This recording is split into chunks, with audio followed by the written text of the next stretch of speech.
ever been so afraid to start something just for the fear of ruining it? Like, okay, have you ever had, say, a sticker that you really liked, but you didn't want to commit to actually sticking it to anything in case you ruin the sticker or whatever it is you stuck it to? Have you ever had like a new book and you didn't even want to write in it in case you know, wrote the wrong thing or drew the wrong picture in it and ruined the whole book? YouTube's been kind of feeling like that for me lately, and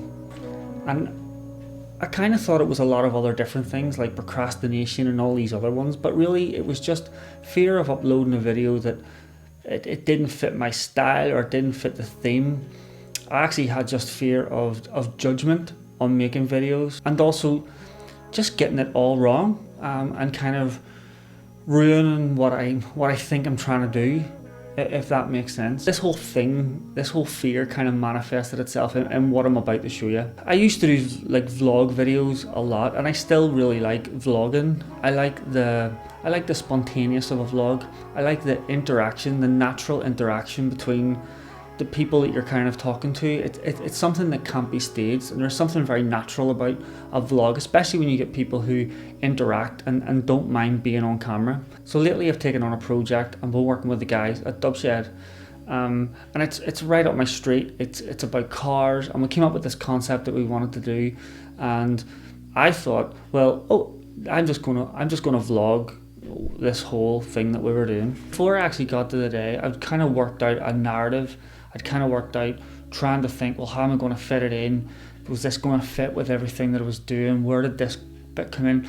And actually what I'd done was I'd talked myself out of even vlogging before I even got to the day itself. The other difficult thing to keep in mind here is I was actually working. It was a new idea that we were kind of doing, so I had to kind of keep it in my mind what we were doing with that, how it was going to look. Then I was trying to think, well, then I'm going to do my vlog in on top of that. So there was that element as well. It wasn't just... I think a better way of understanding is to actually just watch the vlog. Touching the brake.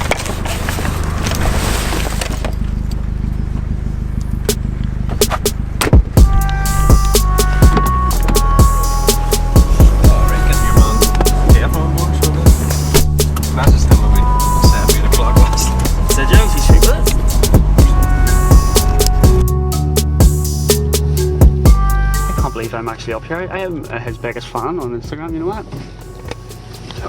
What? I love him, he fascinates me. Right, so I'm at Studio 10. I'm obsessed with this guy on Instagram. He's like OCD about cleaning cars. Like, really OCD, honestly. Check him out. I've met Nigel before.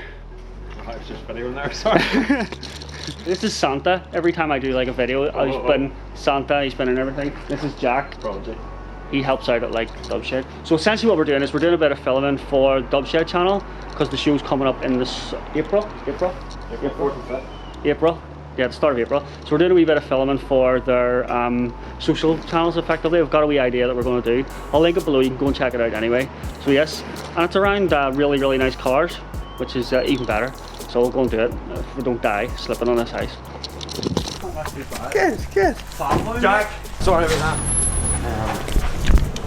So this is Robin's studio. I'm like his biggest fan on Instagram. He like cleans, he'll do like before and afters. Like this isn't his, we're gonna show you his own car here in a minute. But like he'll do like before and afters in cars, and I'm obsessed with clean cars. This guy is another level. So it's like, this for me is like being in Casey Neistat studio. Effectively, this is what this is like for me. The water that comes in here, there's a wee filter. It basically takes all the ions out of the water. But people say, oh, why is detailing so dear? That filter and the line that comes in, the fit itself, 200 quid, the filter has to be changed. Right here's the bit where I would have just shelved this. This would never have made it onto the internet. But what he was saying was really brilliant knowledge, and it was actually very good, and people who are into detailing cars, stuff like that, would have really took value in what Nigel was saying here.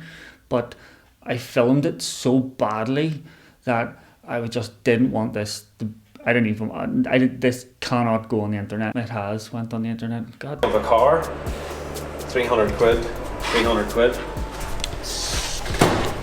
Oh, that's £2 grand stack there. Give me a few of them. How much are they? They're 600 each. That's the 15. That's the wee. That's the Two things, equipment. hybrid. That's the rotary. But I think they're £2 something like that. Lick of the buff. Like I give her a lick of the buff, 50 quid. So, coffee in, water On. Mark, try that and see if that's a coffee. That's lovely.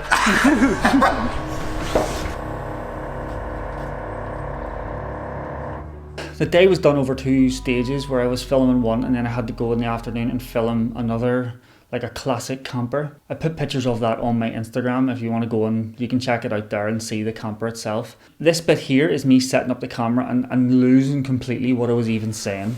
Right there in my head I was already thinking, this vlog's awful. I'm not gonna use this.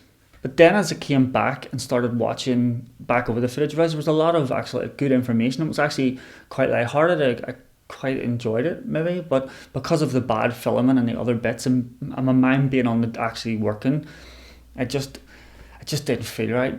And I was more disappointed because I was really wanting to make a video. I was really wanting to do something, but I just had this fear of putting it on channel and just ruining things, and I don't know where that's come from. Whenever I'm going through this type of thing or I'm going through these thoughts, I always just bother my wife. I just bombard her with questions, and I'll bombard her with the ideas that I've got and how I want this to go, and I kind of talk. Because Lindsay is an artist and she draws and she does a lot of stuff, I watch her just blank bit of paper and she just has a real way of just going for it and just seeing what happens. She'll work on these big massive canvases with oil and she'll just manipulate it in a way. If it doesn't work, she'll just work it out and she'll just go for it. Where I'm all about the planning, I couldn't do that. So I just asked her, how does she do that? Or what would she say to someone who is like me, is like a logical thinker and has to work it all out and is afraid of just doing first? Here's what she said. I would say to play with it. Whatever it is that you are wanting to do, play with the concept. Just do it. Play with it, mess about with it, find out if that's actually what you want to do, and take it lightheartedly. Don't overthink anything. I think that's the problem. Like, a wee kid doesn't overthink what they're going to paint. Like, they just draw a picture and who cares, because it's fun.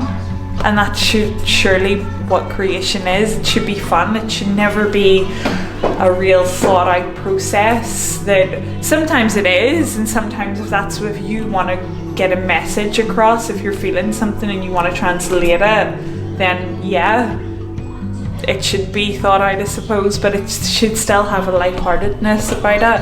I really think that you need to approach creativity like a child.